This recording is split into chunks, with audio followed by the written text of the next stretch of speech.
प्रिय भाई बहनों, सबको जय मसीह की। जैसे ये सवाल है, हम लोग क्यों कहते हैं बार बार आपको वचन पढ़ने के लिए और मुख्यतः नया नियम पढ़ने के लिए ना? अगर आप वचन को सीखना चाहते हैं, परमेश्वर के वचन को सीखना चाहते हैं, आप परमेश्वर की सच्ची सेवकाई करना चाहते हैं, तो वचन को पढ़ना बहुत ज़रूरी है ना? वचन को पढ़ने का मतलब है प्रभु यीशु मसीह से संगति करना। जैसे प्रार्थना करने का मतलब है अपनी बात परमेश्वर को बताना, और वचन पढ़ने का मतलब क्या है? परमेश्वर की बात को सुनना। हमारा जीवन बदल जाएगा, तब्दील हो जाएगा, उसको अपनी सुनाकर नहीं, उसकी सुनकर। उसके शब्दों में सामर्थ्य है, परमेश्वर के वचन में वो सामर्थ्य है। His word has the power to transform peoples. वो हमारे जीवन को तब्दील करने की सामर्थ्य रखता है अपने वचन से।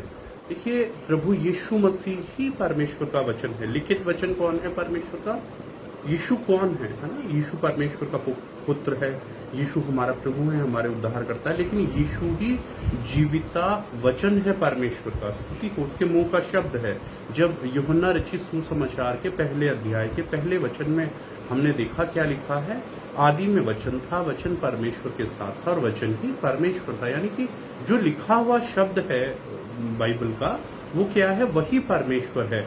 और 14वीं आयत ऐसा बताती है, वचन देहधारी हुआ, है ना? यानी वचन ने ही, परमेश्वर के मुंह के शब्द ने शरीर का रूप लिया।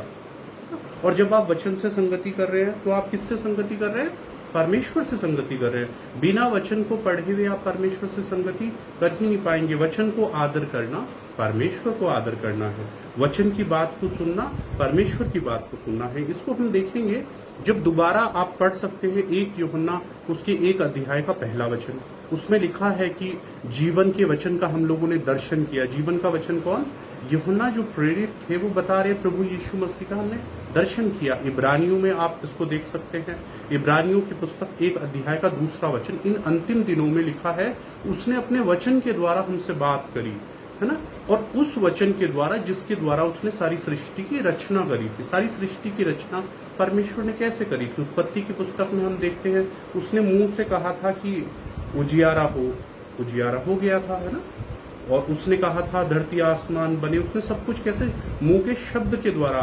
उसी शब्द को उसने देह का रूप देकर भेजा। दर्दनाक मृत्यु हमारे लिए उठाई, हमारे पापों के कारण यीशु क्रूस पर मारे गए, हमें नया जीवन दिया। प्रिय भाई बहनों, जब आप परमेश्वर के वचन के साथ संगति कर रहे हैं, जब आप परमेश्वर के वचन को बेपनाह जानना चाह रहे हैं, इसका मतलब आप यीशु से संगति कर रहे हैं। अगर आप परमेश्वर के वचन का पालन कर रहे हैं, तो आप यीशु की बातों का पालन कर रहे हैं। जैसे 6:63 यूहन्ना हमें ऐसा बताता है, जो बातें मैंने तुमसे कही वो आत्मा है। यानी वचन क्या है? आत्मा की कही गई बातें।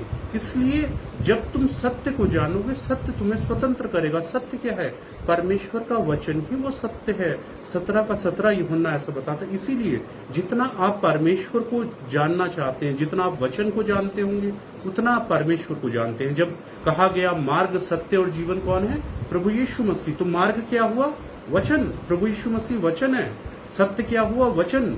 प्रभु यीशु मसीह वचन है। जीवन क्या हुआ? मार्ग, सत्य और जीवन परमेश्वर का पुत्र प्रभु यीशु मसीह। यानी मार्ग वचन है, सत्य वचन है और जीवन वचन है। 138 भजन संहिता में जब हम देखते हैं, उसके 2 वचन में ऐसा लिखा है कि उसने अपने नाम से ज्यादा, यानी परमेश्वर ने अपने नाम से भी ज्यादा अपने वचन को महत्व दिया। यानी जिस वचन को हम ऐसे सोचते हैं, परमेश्वर की नजर में उस वचन की अहमियत उसके नाम से भी ज्यादा है ना?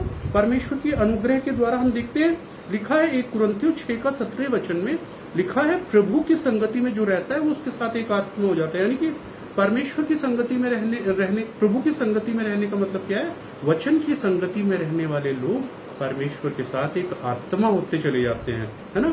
वचन से भरे होने का मतलब, हम कहते हैं हम लोग आत्मा से भरे हुए।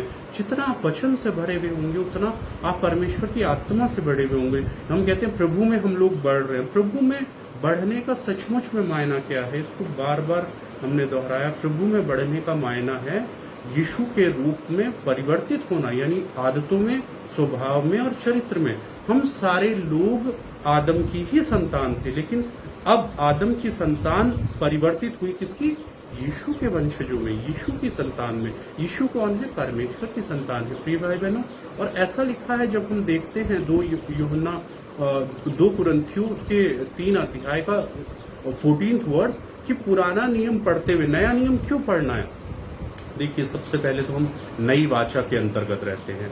पुराना नियम पढ़ते हुए उन लोगों की आंखों पर पर्दा पड़ा रहता है जो मसीह में उठ जाता है। स्तुति हो।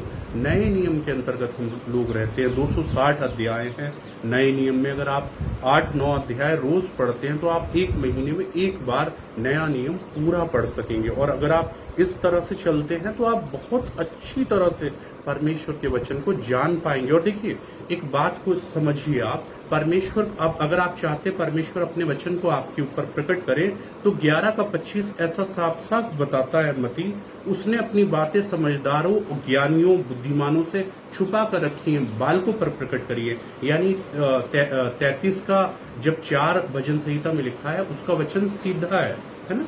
तो सीधे मन से अगर आप उसे अपने बहुत ही अपनी तरह से ट्रांसलेट करना चाहते हैं जैसे आज मनुष्य कर रहा है, तो इस तरह से उसकी बातें आपको समझ में नहीं आएंगी। 3 का 32 ऐसा बताता है साफ साफ नीति वचन कि अपने भेद परमेश्वर सीधे लोगों पर खोलते हैं, इसलिए सीधे बनिए। प्रिय भाई बहनों, अगर आप समझना चाहते हैं परमेश्वर का वचन, 25 भजन संहिता भी इसके बारे में बताता है कि परमेश्वर ने अपने भेदों को नम्र लोगों पर खोला है ना। हम लोग समझना चाहते हैं, जितना हम सीधाई से परमेश्वर के वचन के साथ संगति करेंगे, यीशु के साथ संगति कर रहे होंगे और सचमुच उसकी बातें सीधे मन के साथ में समझ में आएंगी। विश्वास करते हैं आप इस विषय को समझ पा रहे हैं क्यों वचन पढ़ना बहुत ज्यादा जरूरी है। अगर आप परमेश्वर की रीति से वचन पढ़ेंगे तो उसकी रीति से आप वचन के अनुसार प्रार्थना कर सकेंगे। धन्यवाद। फिर से मिलेंगे अहम बातों के साथ। जय